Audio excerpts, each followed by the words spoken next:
guys, here we are at the walkthrough after a pretty cool win. I bet you guys think it was a cool win, and you probably thought you guys were gonna be out on the grass, right?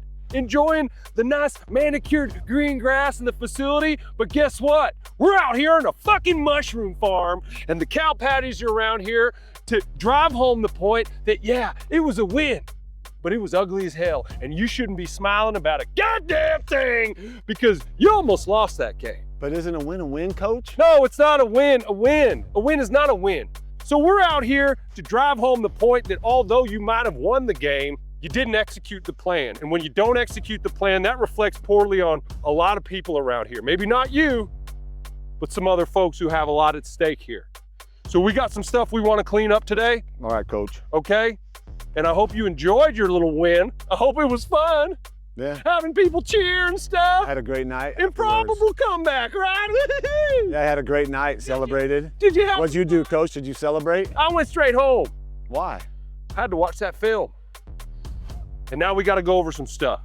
So I don't want to see you laughing. Don't want to see you smiling. I want to see you listening because we're trying to learn here. Okay, coach. Okay, so I'm going to kick it over to you and you're going to address your team. There's been some problems with tipped balls. Mm-hmm. Bo continues to have balls tipped at the line of scrimmage. 3rd down 6 for Nix. And that was deflected. Nunez Roches in the middle, coming through, deflecting that pass up there, and here comes the rush, and it was almost picked off. Another deflected pass thrown by Nix. All right, Adam, thank you. 2nd down 11, ball batted down again. It's in goal from the 7, Nix deflected again. We need to understand why. Could you help us understand why, Jake? There's a lot going on with tip balls. A lot of times it can just happen because you got defense that's cued in on the eyes and the head of the quarterback. But when you're seeing repeated times of balls getting batted down, a lot of it has to do with, as you see Bo in shotgun snap me a ball, he's catching it and his head's going to where he's throwing. So immediately the D linemen are rushing and they're getting either an edge and they're gonna get him, or if they're stonewalled and blocked, now they go into the mode of, like, you see him slow down and kind of stand up, and they're watching the quarterback's head. So I catch the ball, my head goes, I'm getting ready to throw, and I go to throw, boom, batted down. Easy. Linemen are taught and coached to do that. So a cure for that is knowing, like, here's my helmet opening, I can still go over there with my eyes. A D lineman isn't gonna see that. So if I need to confirm, I can look, catch the ball, I can look over there a little bit, see that linebacker, and know I better hold my head, because if I can hold that linebacker just a 1/10 of a second or a second, that gives me the time to now go, and when I throw, now I take my head and boom, I throw it. Now it gets by him. And there may be a completion, hopefully you held the linebacker. But yeah, that along with arm angle, a lot of times an arm angle, it matters, and you hear people say you work the clock when you throw. So for me, playing handball was a huge advantage, because handball, you're hitting the balls high here, here, here, and down here. And so when I would play, if I had to come up high, I could come up high. If I had to come outside, boom, I could get it underneath his armpit. Or I could even go even further. So Bo's arm angle, he's got a great arm. I mean, the kid's got a rocket caliber arm. He needs to work his clock a little bit and work on, like, they do it, but like seriously, get serious about being able to, like, look and go ready to throw, and now I go to throw and you're right there. Well, how do I get it over you? Go higher, a little more trajectory, more high down from my hand and down. So it's gonna take reps and practice. Drew Brees was kind of famous for being very tall, right? Like, yeah. Tall, and he's always like that. Yeah. Would that help, Bo? Just like trying to fix his, like, no, I mean, taller? He's got a quick release. It's this head thing. You know, you watch most of the ones that got batted, it's like the head goes, confirm, and then I'm throwing. Instead of, I'm watching the defense, oh, yo, he's gonna be open. Now I go to throw. You have to confirm real quick, but it's like simultaneous. Head and the arm's already coming. So let me ask you this, because Bo spent this offseason working with a quarterback coach throwing guru guy. How much do those kind of throwing guru guys put things in your brain that might not be useful? Like, he's probably not teaching him the clock. He's probably teaching him everything's got to be very tight and perfect and like that. You know, remember when I don't know what they're teaching him. Right, it's hard to say, but have you had exposure to those sorts of throwing coaches, quarterback guru guys, and do they make it better for you, or do they fill your head with stuff that maybe makes it worse? The only exposure I had was like working with some young kids, and like this one kid in particular, first off, he couldn't even do a somersault. Yeah, he's trying to be a quarterback. You better learn how to do a somersault. Have you ever had like a somersault play that you had to run? Well, I don't know, but you better be able to 22. fall. Better be able to fall on the ground and get back up without hurting yourself. Yeah, that's true. So here's this kid, and he's throwing the ball, and he's throwing it. At the end, he's doing this thing with his thumb and his foot, and I'm like, yo, what are you doing? He's like, well, I have to, like, my follow through is really, really important. I got to make sure I put my thumb to my hip. And I'm like, okay, who's coaching you this? Oh, my QB coach. And I'm like, okay, well, here's the deal. If you throw the ball right, you're naturally going to have a follow through. Your follow through isn't something you practice. Right. So like, here's a guru teaching a kid to like have proper follow through when like, isn't the throw the most important thing? And accuracy and the foot and the balance and the shoulders and the trajectory and the arm angle and the release? Yeah, not this bullshit. That's what you do afterwards. And if you're all centered on my follow through and being solid on my left foot, you get hit, you're blowing your knee out. So when you follow through, sometimes you gotta go like that because the guy's hitting your foot. I mean, you gotta be agile athlete to play quarterback. Most likely the most dynamic athlete on an entire football field. So who taught you how to throw? I learned how to throw when I was about 5, 6, 7 years old with my brothers because we threw a big football. Yeah. They weren't gonna play with the tiny ball for little Jake. Yeah. So I learned how to throw like this, and I would whip that thing like that, with no thumb on it. So I could learn how to throw. That's how I threw for years until I could finally put my hand around the ball and start throwing properly. But you never had a coach teach you how to throw? No. So I just emulated my brothers. Yeah. Because they were athletes, they could throw. Yeah. So yeah, there's a lot of emphasis put on these QB gurus. Some of them hopefully played the position. But when it gets down to being just in the game, making plays, Bo's just gotta like be patient, keep your head downfield until you're ready to go to that guy, and hopefully the batted balls will stop, because he got lucky. A lot of those batted balls went down. Yeah. Those can easily go up and and there'd be interceptions, and those are the hardest ones to deal with because you're like, man, that sucks. So good job with his ricochet accuracy for those batted balls to have the Bo put, his guru probably taught him that. When it hits the defensive lineman's hand, if you follow through like this and put your thumb next to your left ball sack, the ball will go down instead of up. So it'll ricochet right into your guys. And maybe even bounce into your other receiver's hands if you do this. If you have your pinky just lightly on the ball and you've licked it 3 times before. Do you know that they drew that? That was one of Sean Payton's genius plays. It was tipped to Troy Franklin. They passed out. I know, they practiced that's it all week. Yeah. Yeah, it was incredible, like right? And then, like I said, you can't do that without a QB with excellent ricochet accuracy. Exactly. So a lot has been made on Sean Payton's play call and the sluggishness of the first 3 quarters. We were there with a bunch of former teammates going like, what the hell's going on here, right? This is not the brand of football we hope to see. One of those plays in particular that people are critiquing or talking about, a really cool play, didn't work. Garrett Bowles, incomplete in the end zone where he laid out for it. Yeah. 72 is their left tackle, Garrett Bowles. They move Pelczewski to the tackle. Yes, and there's the throw, deflected for Bowles and incomplete. Well, it's his Bowles' one chance to do this, and it didn't happen. I don't think he'll ever get another chance, which is sad for him. But what happened was they reported him as eligible. We're down on the goal line. I don't know what the down and distance was, but it's second or first or second and goal. And so you're asking, on the goal line to come in when most people on the radio might be saying, run the ball 4 times, just run the ball 4 times. Did I say just run the ball 4 times? Run the ball 4 times? Do it. Well, they got creative, and I love the play call. I think it's awesome because anytime I get to throw a touchdown to my lineman, that's really cool. So as Bo comes back, Garrett sneaks out into the flat there, and from what my vision and what I saw was when Bo went to throw, a linebacker had not he came up a little bit, but then he started going back, and where he was going back was in the same line that Bo was in. That's why Bo didn't throw it. Why? Because do you think I should throw a high point ball for my lineman? He's a left tackle. His job is to block. For me, open the holes for the run game. His job is not to go make miraculous catches in the end zone. So Bo pumps, the guy comes up, and Bo throws it inside. Dive, Nate. Nate's not gonna dive because we're not on the green grass. We're on this chigger, goat head freaking field. So what I loved about it. What about everyone saying, put some air on it, Jake? Just put some air on it. you run the risk of a linebacker who was going underneath it. If you watch that play, the linebacker is moving towards Garrett. That's why Bo stopped. Bo used his eyes, good job. When he went back to it, it's again, learning touch, learning your personnel, knowing that you can't throw a bullet to your lineman in the end zone like that. Now a tight end or a receiver, yeah, his job's to catch the bullet. Yeah. And this is where I was kind of like frustrated. It was like, you have Cortland Sutton, who's 6'4", 6'5", I don't know, physical, tough.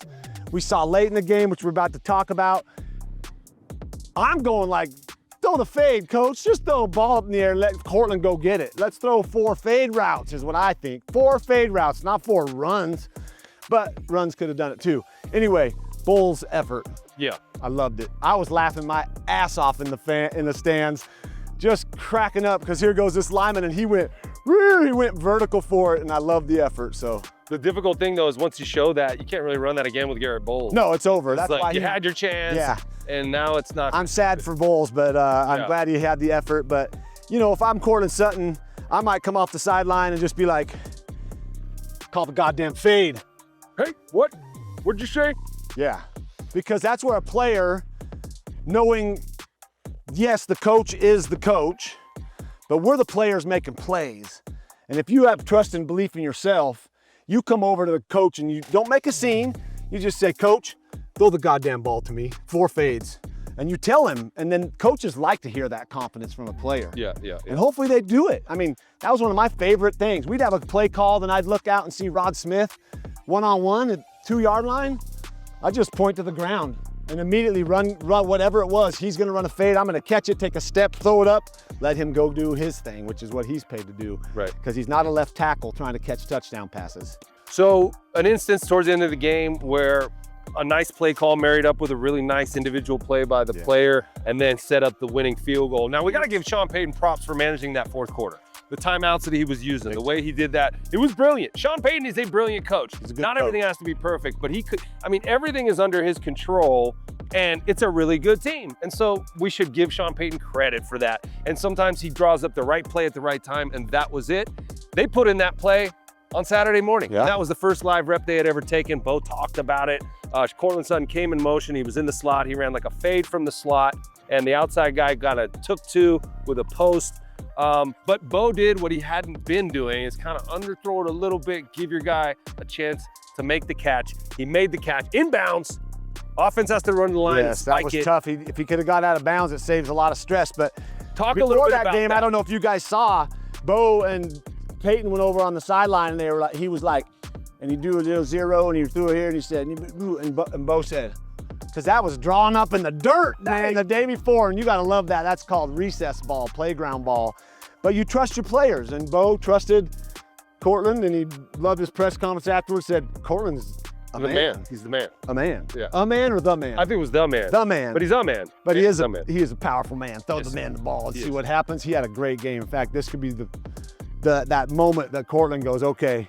Time to take over. That's where you come over and say, yeah, Coach, throw the goddamn fade to me. Yeah. And throw me the ball earlier in the game. Like for Cortland, like get him involved more in these moments. Like, yes. Like, you know, he should, he got 10 targets, but I think he should get more early. So in those situations, let me back up. We're going into the huddle. As a quarterback, I'm reminding everybody, hey guys, 18 seconds. We have to clock if he's in bounds. If he gets out of bounds, we're okay, but we have to clock. So when this play is finished, get your asses to the line of scrimmage, get set, don't move, get set, let me spike it. And they executed that brilliantly. And that is good coaching. That's preparation, that's reps in practice, that's reps that we don't see as fans, but we run it. And it's always sometimes like, God, we're doing this again, but it happened, 2 seconds left. They don't do that properly. We see it all the time. There's no chance for them to win that. So kudos to that offense, to the coaches, to Bo alerting them, getting it up, getting it done, getting back on the line of scrimmage and getting set, because those are stressful ass situations. And if you're not set, that's a penalty, 10-second runoff, game done, over. Game over. Game's over.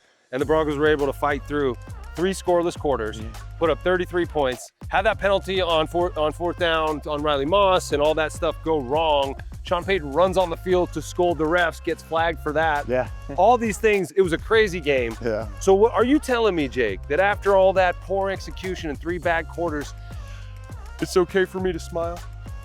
I would love to see you smile, Coach. You know what? All I want to do is smile.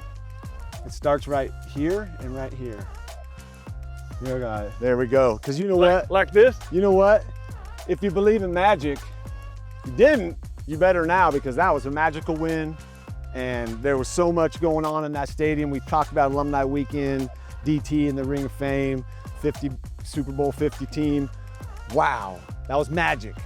And so while we're out here, I was just gonna say, you can always clean up the things you didn't execute well. yeah, But you can't conjure magic if you're not a magician. no, And what we saw out there was some magicians conjuring magic. So we should feel good that that's a potential. that kind of game happens maybe once a year in all of football, and maybe twice, and if not for a long, long time. These players will remember this game. The fans that stayed will remember this game for so long. A win is a win, Coach. I'm glad you're smiling. I guess it's okay. The magic happened Sunday. It may have worn off for some of you, but not for us, because we're about to drop into Mycolove Farm, where I started this farm with some friends a few years back. We started growing functional mushrooms because I believe that the magic healing properties of functional mushrooms, non-psychedelic, they won't trip you out, but you can get them and use them every day. It's magic. So we're about to go have a walkthrough through the farm so I can show you a little bit about what I'm up to in the off season and when I'm not doing walkthroughs and cold tubs and all that good stuff. Let's go check it out. Here we go, let's go walk. Wait, hold, walk through on 3. Ready? 1, 2, 3. Walk through the mushroom farm.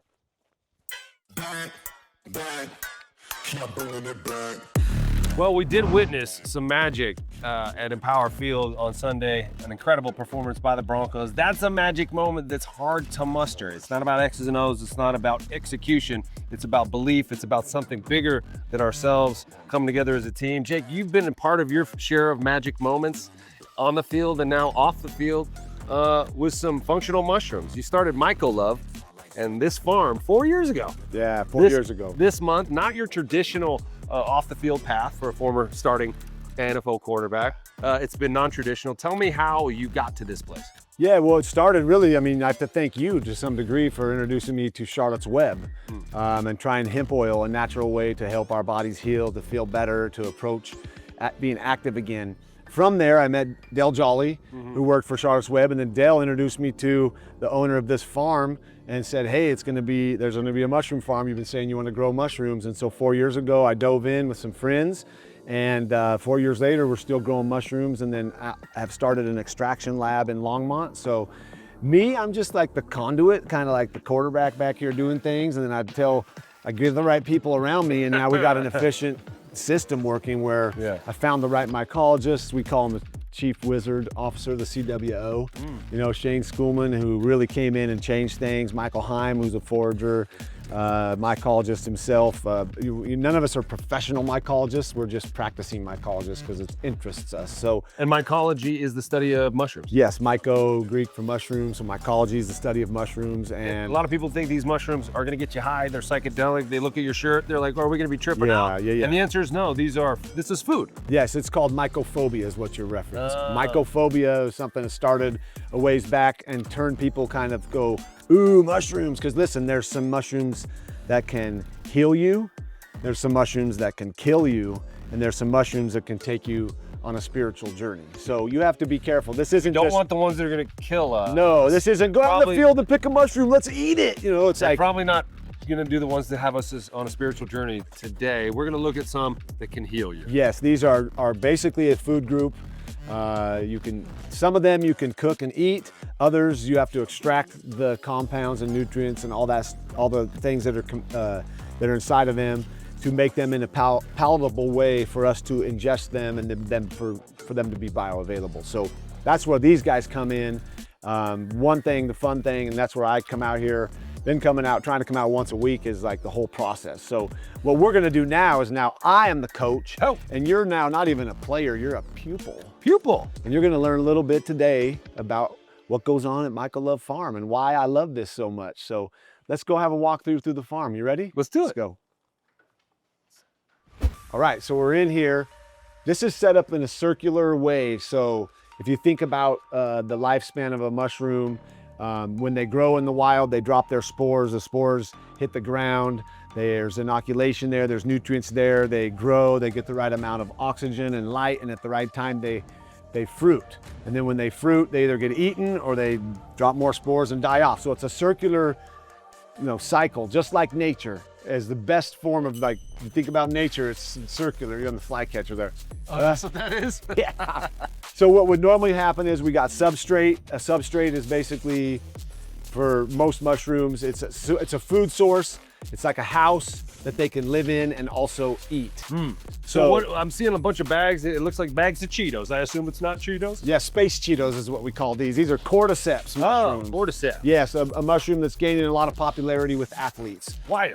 Well, it's one that works to oxygenate your blood, initiate ATP, which Adenosine triphosphate. Yes, and that's the calling that the signal your body sends when you start being active for more oxygen, more oxygen.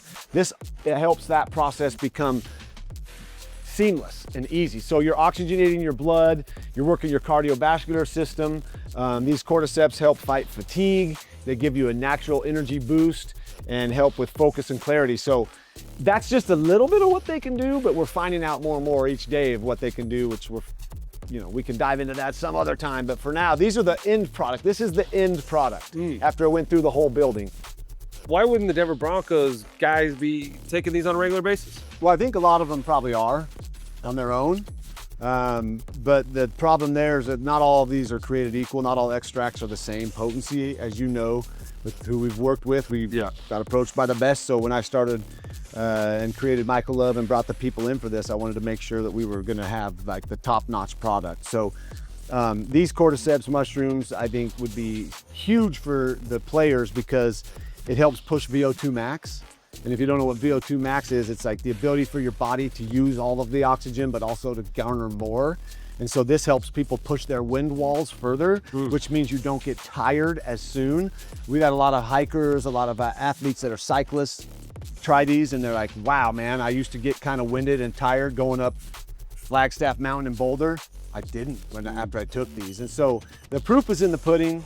They're ancient healing modalities that we are just continuing to try to educate people on. So hopefully one day, we can say Denver Broncos, taking Cordyceps mushrooms, growing at Mycolove, brought to you by Umbo, all this good stuff. But if not, then hopefully they get it from somewhere that's good. Well, this is the best place to get it from. And do you make Cordyceps pudding? That gave me a good idea. Cordyceps pudding? You said the proof is in the pudding. Do you have Cordyceps pudding? Damn, that's a good idea. So these things have a lot of potential. I would say, the Broncos been catching the short balls and then getting tackled. If those are good for the yaks, it might be good for the yak yards after the catch. Perfect, yes. For the Broncos, Cordyceps right? for your yak. I like it. What about these bags? What are this? This looks like, this is Ganoderma, some reishi growing. Ganodermis? Yeah, Ganoderma lucidum. Ganoderma multipilium. Wow. Otherwise known as antler reishi.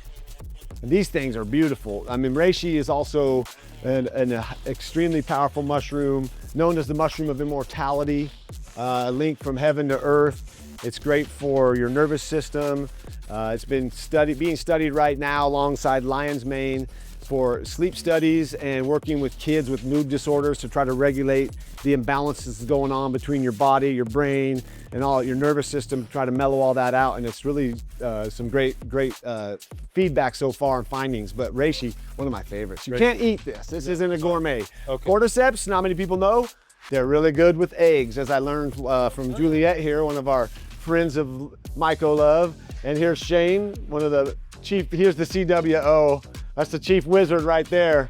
He knows it. If he doesn't know it, he's gonna figure it out. So they're harvesting the Cordyceps, which is really fun. As you said, like little Cheetos. Yeah, they look like, they call them space Cheetos. Yeah. Now everyone's probably saying, oh, those are the ones that turn you into zombies on The Last of Us. Yes, but what we're doing here, we're growing the kind of Cordyceps that turns zombies. These people that are just like, they take some Cordyceps and all of a sudden they're like, man, let's go. You want to run somewhere? Let's go. So we're turning the zombies back into functioning, athletic, active human beings. This stage here would be that's really the last stage, harvest, but right here would be the fruiting rooms. And so let's move this here and let's go this way. I want to take you in this room here. Ooh, whoa. So You can empty, you have like, smell well, it. it's You smell it? empty, what the scratch heck? and sniff. Smell. Here's one of the most widely studied functional mushrooms that we know of. If you say lion's mane to anybody into nootropics, longevity, brain health, they're gonna say, oh yeah, I've heard of lion's mane. I've heard of that. Here it is, live and in the flesh. It's growing, it's ready to be harvested. When they tell me that and I'm out here, I start salivating because this is also a brilliant gourmet mushroom. It's like you can cook this with butter and some seasoning and it almost is like a piece of lobster. It's like a fishy feeling, but doesn't taste like fish, but it's so good for you. I remember last time I was here, the one time I was here a long time ago, stopped by and you gave me some. Yes. I didn't get the tour like I'm getting now, but you gave me some of those. I took them home. We cooked them. My wife was a big fan, and when I told her I was coming out here today, she said, bring home some of that. Yeah, we'll get you some. You can have some. So what I like to make these, I pull them off, press the water out of them, put them in a little egg mixture, and then bread them, and then cook them in the oven, and they're like little nuggets, like chicken nuggets. They're so good. In my tummy. This one right here is known as the mushroom for the brain, for brain health. What it has is a high NGF, which is a nerve growth factor, which means damaged neurons in your brain or neuronal connections in your body. This mushroom is showing, and the research has been done and is being done, because we need to research a million-year-old organism. This has been here for so long that we need to spend years researching it before we just accept it as a way to heal. Wait, do you know anybody who might have some issues with their brains? My grandma, I don't have any grandparents, so, oh yeah, You know anybody who had a helmet at work and he used to run into you guys? Yes, so listen, Speed or anything? this mushroom is showing a lot of promise for a lot of things, but mostly that, like I said, repairing and healing damaged neuronal connections. Yeah. So they've been severed, either they help them connect or they go around it and create new pathways. While it's also an amazing gourmet mushroom, it's also great for your brain health. but also for sleep, Yeah. for your nervous system, for reaction to stress. And as we're finding out, we're trying to Nate, you're a tight end, and that's all you do. You just tight end. That's all I do. But you could also punt probably and snap, and you could drop back and throw the ball. So what I don't like is that we kind of take this mushroom and say it's lion's mane for the brain. I think lion's mane is for the whole entire body, and you can do way more than we can fabricate in our minds, and that's why the research is necessary. It's a fabulous mushroom. Beautiful mushroom, pom-pom mushroom they call it. Oh yeah, I can see it. So as we go, there's a constant weekly process of having to clean these rooms, spray them down, oxine them with this spray that kills anything that could be laying here because you don't want any contaminants. Now at that stage, they're pretty good. They're ready to be fruited. But if they were just opened up, someone came in and sneezed or something happened, they could create a contaminant. And then that batch you can't use. So how does it work out in the wild with animals pooping, sneezing, peeing, and all that kind of stuff? Great question. In the wild, they do their thing. Yeah. It's when we take them and bring them into this sterile environment that they become more susceptible to contamination. Because outside in the wind and the rain. Yeah, and it's biology at its Yeah. finest. It's Yeah. nature at its finest. Yeah. It's natural intelligence, and that's what I like to say. These mushrooms have a lot of natural intelligence. So when you take them into this kind of environment, sterility and cleanliness is key. Here we go. We'll go check out the Cordyceps fruiting room. So the chief wizard just explained why this light is here, and the reason is that it helps them grow. Yeah. He didn't say it quite like that, but for me, in layman's terms, the light will help enhance the metabolic rate of their production of the mushroom. So that's why it's got this weird light in it, but these are Cordyceps mushrooms. We are pumping out a lot of these as we're finding more and more people are wanting to fight fatigue without caffeine or without Monster Energy, without these gross, toxic, chemical-filled drinks that we're all just guzzling down with sugar and caffeine, and then we're crashing super hard. This is the really cool part when you can come in and say, hey, buddy, oh, you're gonna give grandma some energy and she'll be able to go walk Foo-Foo down to get the paper, and then before long she'll be dancing the waltz with her boyfriend, and you're gonna be so good, someone's gonna eat you. Because they hear that. They hear that and then they absorb that. And you give them Mycolove. That's why the name of the farm is Mycolove. Oh, got it. I'm talking energy. And in the stands and in the game last week, the energy was up and down and people leaving and the crowd's booing. But what did I do when I was up at the suite? I kept saying, hey, who in here? I even yelled, who in here believes? Anybody believe? Yeah. And so if you can make that contagious and you can give people, like, put out the positivity, it gets absorbed more than the negativity. So anyway, give the mushrooms some positive love. And then they'll give it back. Yeah, and they give it back. Right.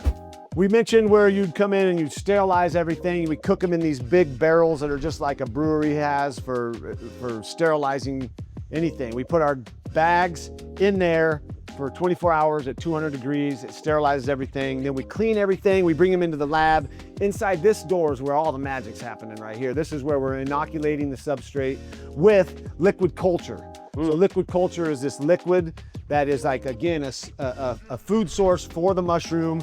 It continues to myceliate in there, and you'll see like weird strands of white strands that are all floating around. This is the juice that then goes into the substrate and recreates the mushrooms. Oh, cool. And as you see around here, there's jars, there's petri dishes with little chunks of things. This is how we keep our mother, so to speak, the mother mushroom going, is you have to constantly be taking the really good growing part of the mycelium in these dishes, transferring them to another one so you can keep the strain going. And then sometimes the strain just goes out. It's had its run and it has no more juice left in it. So it's a real master has to manage this so that you don't run out of the seed, basically. Kind of like an athlete. I mean, if you at a certain point it just stops working, then unless you facilitate it, feed it, keep it sterile, and do all that. Yeah, and give it good food, give it good darkness. When the dark lights go out, that's the reason it's dark in here, which it should be. And before we came in, it was dark, is because in the forest, mycelium grows under the ground at a constant temperature. So we want to keep it at a constant temperature.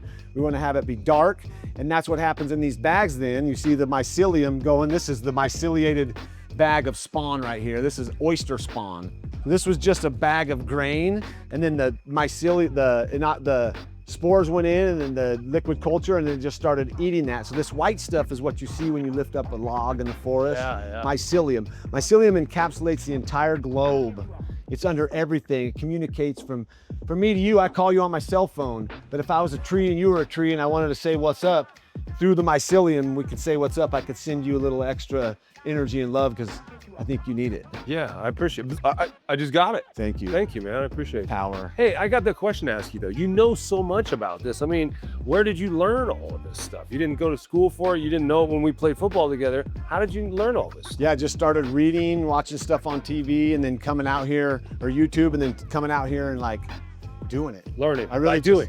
Yeah, I really just came out here and was like, the guy who owned this farm before kind of showed us and spent a week with us explaining how his process worked. Before we did our own cultures and our own bags of inoculate, we would order it in from other places. So there are companies that are just doing these, sending you these bags that are already inoculated, ready to just be broken up and put into your substrate. But now we've evolved into being able to have our own completely fully integrated farm.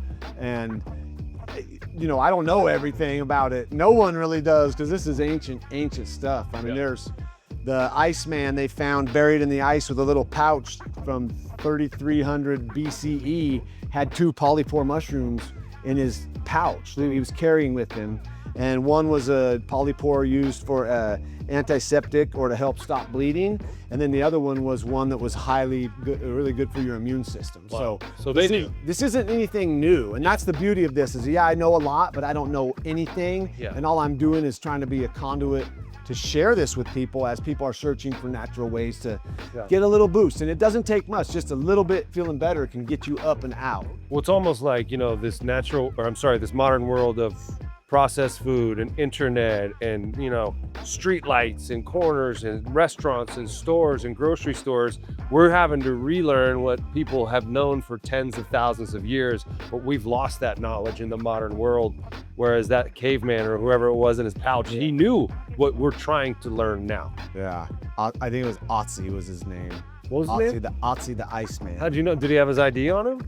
That's what they named him. It was a driver's license. It was like he had his cell phone actually had some old texts that they found.